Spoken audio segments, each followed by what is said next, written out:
Okay,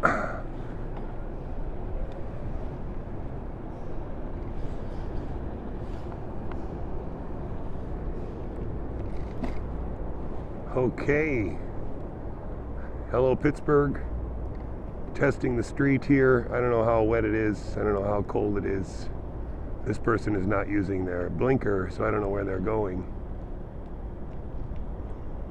Yeah, that's what I thought. So then why not use your turn signal right away?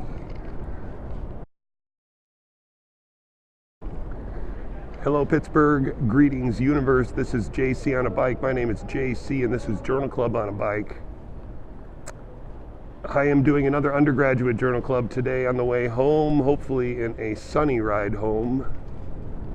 It's been pretty non-sunny today, and this morning was a wet and brutal ride to Pitt. And so I'm hoping tonight on the way home I will be saved some of the pain that I suffered on the way here. But I don't have spikes on my tires yet, so I'm gonna ride a little conservatively because I don't want to die. But I think we're okay. I don't think the pavement is freezing yet. But the wind is cold, and so you never know. I'm gonna err on the side of caution. The thing you have to be most careful about in these weather conditions is the fact that drivers in cars don't behave the way that they should. They're oftentimes more aggressive and less attentive, especially if their windows are covered in snow. So today's paper is a paper by the Doiran lab here at Pitt. Brent Doiran is a professor in the Department of Mathematics, and he is a very, very strong mind. And so I'm a little intimidated by the paper. I'm probably just going to give you the right stuff to start it, and most of it's going to be up to Dr. Doiran to stretch your understanding beyond what I can do. But let's just start with the premise of the paper. It's a modeling paper, so we're going to be making neuronal networks, and like a good modeler, Brent is trying to come up with neuronal networks that behave or recapitulate observations made from live neuronal networks. And so in figure 1, that's what he's presenting. Is the premise of the paper is that there are two data sets that they would like to try and reconcile, two observations made in these separate data sets about how neurons correlate in terms of their firing behavior during attentional tasks. So it bears witness maybe to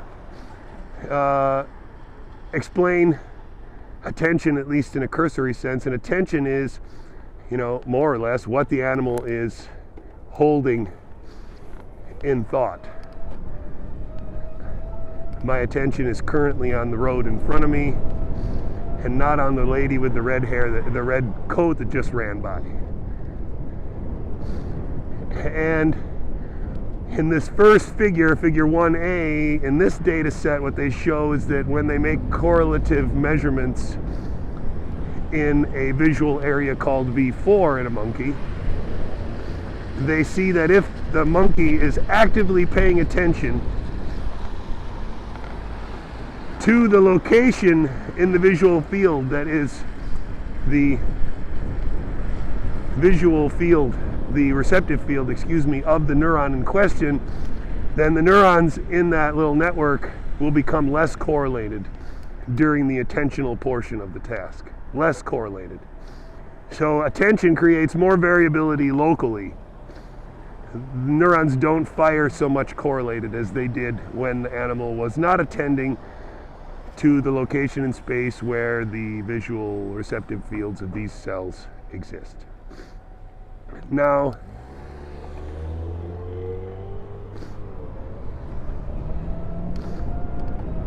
that observation is contrasted with a separate data set in figure 1B from different monkeys in a different lab.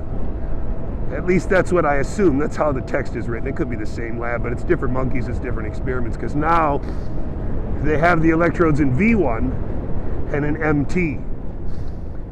I might show a picture of the visual cortex here in a monkey just to give you an idea of where these various brain regions are relative to one another in the circuit.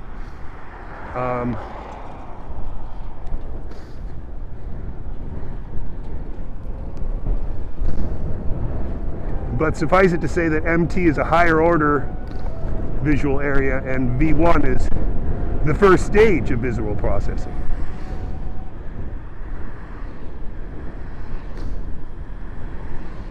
So what they want to do now is show you that during attention in this task, where they monitor two separate brain regions, what they see instead is that instead of creating more variability locally, it creates more correlation between these two brain areas, between individual neurons in these brain areas. And so then the question that he would like to answer is, can we build a neuronal network where attention, or some mechanism like attention in a model, can create more local variability during attention and greater correlation across subnetworks during attention. You need that both to happen if you work under the assumption that in these two data sets this is what would happen simultaneously. But they don't have that data, but that's the assumption that's being made here. It's a modeling paper, so the whole paper is assumptions, but how else are they going to get anywhere?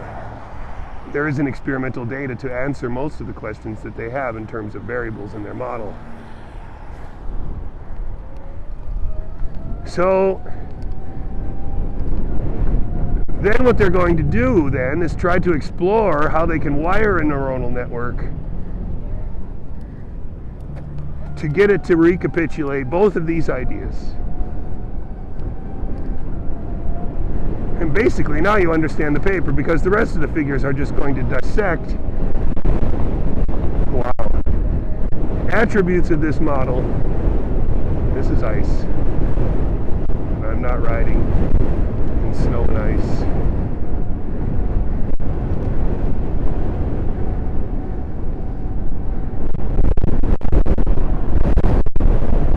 Dang, this wind is crazy. It's actually stopping me.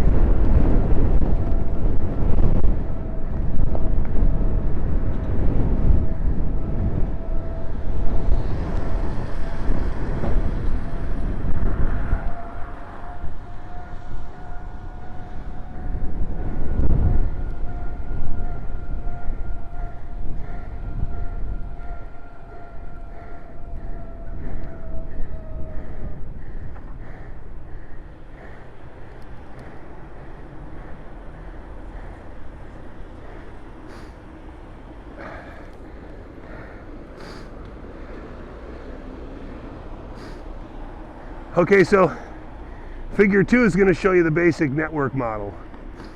So here they're doing V1 and they're doing MT, and then they have this hidden H, which is just another modulatory network. It could be the prefrontal cortex if you want to talk about attention, but it's an input that the lower subcorticals are, sorry, the lower cortical circuit V1 cannot see that input, only MT. And the reason why they wire it that way is because they explored the model with the V1 and MT being able to see this modulatory network, and then things never work. Then you never get an increased correlation between V1 and MT in any of the models where K is greater than 0. That's in the text. So they start out with the premise of K equals 0, simply because none of the models recapitulate the experimental data that they want to recapitulate when they use models where V1 can also see the top-down modulation. And so that's what that whole figure is basically justifying. And then you see network behavior when H, the connectivity of H or whatever, is high or low. So attention or no attention. And there's their model. And so now what they're going to do then is further parameterize the model and further tweak the model in terms of how these layers are related to one another to see what aspects of these tweaks affect the two outcomes that they're measuring, the decreased variability locally and the increased correlation non-local. And that leads them to explore all sorts of different things. They explore whether or not the network is spatially organized or not, like the cortex is, where connectivity is related somehow to distance apart. Or they make a disorganized network where that's not the case. And then they look at different time constants for the excitatory and inhibitory signals, because of course excitation could be very fast or it could be delayed. Inhibition could be very fast or it could be delayed. And so looking at how those timings interplay and affect correlation and variability, long distance and local respectively, is how they're going to scissor through this and try to get at the what they would argue is the most optimal model representing cortical function. And in the end, remember, they're not going to get the model, but what they're trying to confirm is whether some of these principles, which have been explored before, really lead to the model recapitulating experimental data.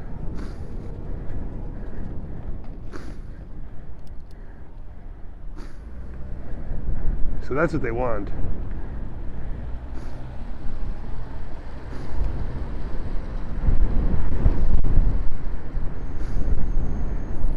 I don't know if she's going straight or what. It's hard to tell when they ride on the line.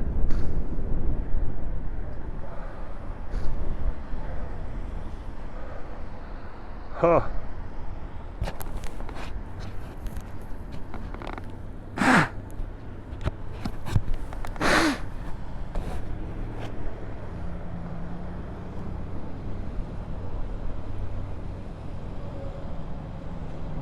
And that was figure 3, sorry. Figure 2 is just the model cartoon. Figure 3 is when they start to systematically vary the parameters defining the model, how it's arranged spatially, and how excitation and inhibition are related temporally. Time constants and this kind of thing.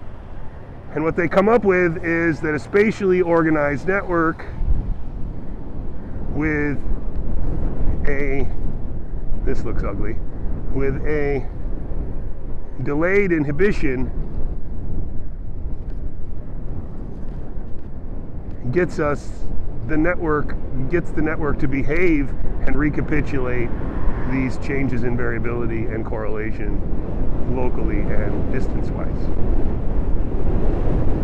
And so then with the next 2 figures or 3 figures, they're just going to dial this in a little bit better and explore these parameters in more detail. And I'm afraid that on the bicycle, exploring these parameters in more detail would just reveal how much I don't understand about the way that the model functions mathematically.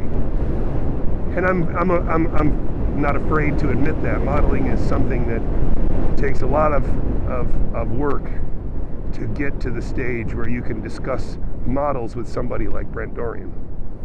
But in order to propel the discussion on this paper forward, what I'd like to suggest is that maybe some questions for him that are pretty good, because I always have questions for modelers.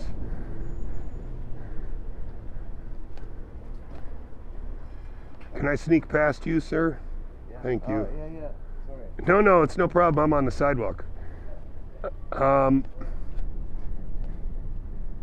my first question for him would be, first and foremost, how do I take this paper and think about translating the results of this paper to patch clamp experiments? Because that's what I am. I'm a patch clamp physiologist. I make recordings from neurons. And so how can I make recordings from neurons that will confirm or deny the conclusions that this paper reaches in terms of network function, in terms of cortical function, in terms of moving science forward? How can we take this data and translate it into experiments which then allow you to push your own model forward? And I think that's really important in terms of asking any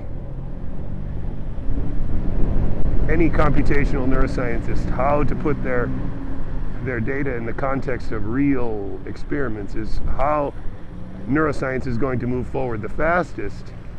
And so I'm always really encouraging computational people to literally email me an experiment. Tell me what you want me to record and how to record it so that I answer a question that's relevant to you. I wish people would do this more often. Because you're blocking the sidewalk, so I can't go up anyway, you silly cunt. Excuse my language, I'll edit that out.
Beautiful skies right now. Sunshine shining, but illuminating only certain things. Very pretty.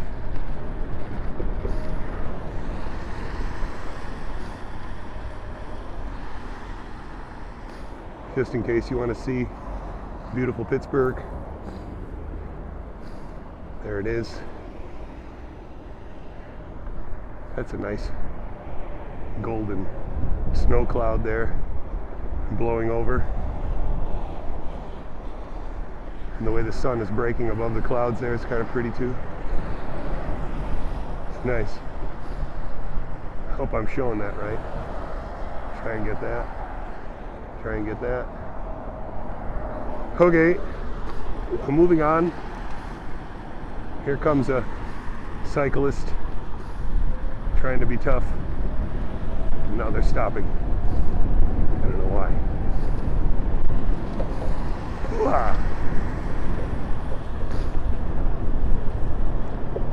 Guess he's waiting for me.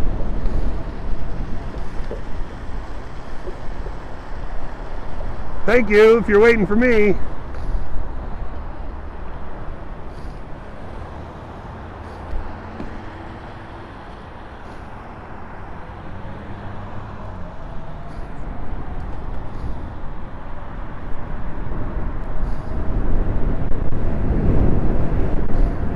That's pretty. So, how do we take this data and translate it into a mapping study that will verify what his insertions are in this paper?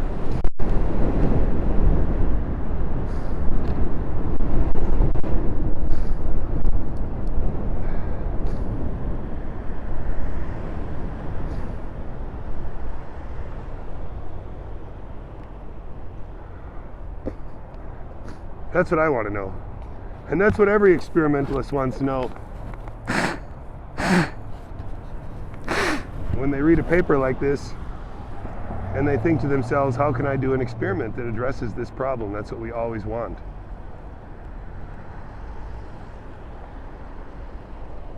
And this is a beautiful example of okay, so you put in, this is how the paper reads.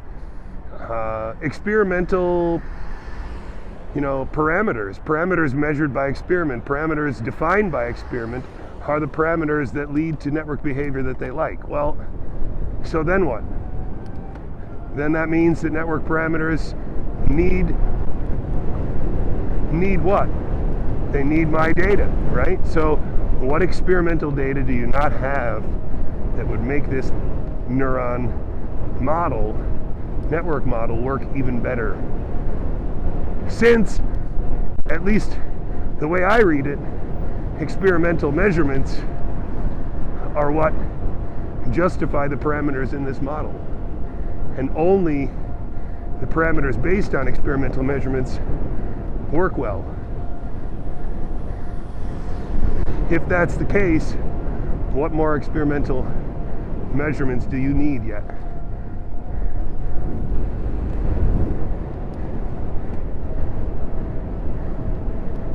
That's what I want to know.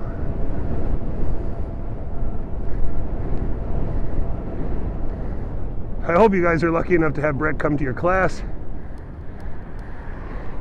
He's a real joy to listen to talk, and I think he's one of these people who's actually a very gifted teacher. So, unlike a lot of scientists and maybe a lot of mathematicians, I think Brent is very good at dealing with minds that are a few steps behind him in terms of where his thoughts are.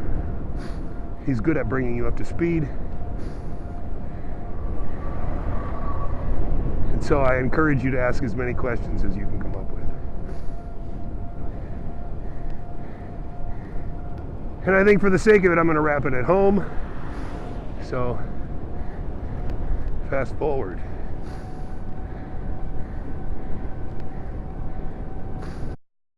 Hey, thanks for joining me on my ride. That was a paper from Brent Doiran's lab. It's a modeling paper, which means there are a lot of assumptions in the paper. You need to figure out what those assumptions are and see how he's working within those assumptions to achieve the results that he says he achieves.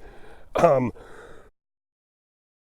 gave you some questions on the way home. I think you should ask him. One of the biggest ones to challenge any computational neuroscience is, how can I take this data, or how can an experimentalist take this data and translate it into an experiment that helps him to push his model forward. Again, the object of this paper was to try and take two different experimental results and try to resolve them in a single model. And so on our ride, I tried to explain that to you. So I hope you enjoyed it. If you did, like and subscribe, and I guess I'll see you for a couple more papers yet this semester. Hopefully it won't be quite as snowy as it is now, but it's just winter time. Take it easy. See you later.